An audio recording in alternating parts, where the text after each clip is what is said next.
Militan Hizbullah kembali meluncurkan sejumlah roket ke Israel Utara pada Kamis 28 Maret 2024. Serangan terjadi saat pasukan Israel sedang melakukan latihan militer mendadak.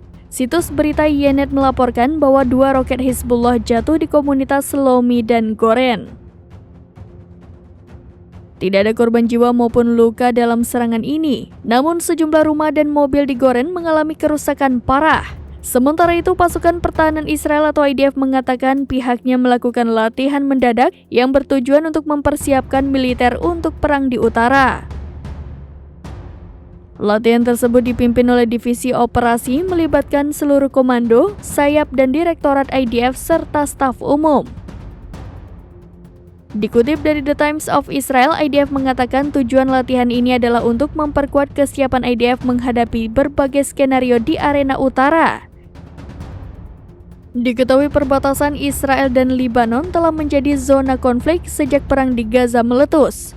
Kedua kubu terlihat saling serang hampir setiap hari, menyebabkan ratusan pejuang Hizbullah tewas.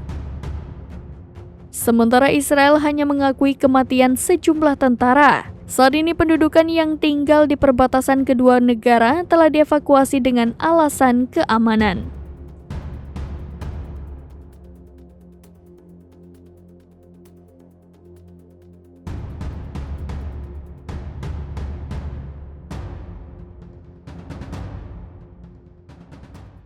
Download Tribun X sekarang, menghadirkan lokal menjadi Indonesia.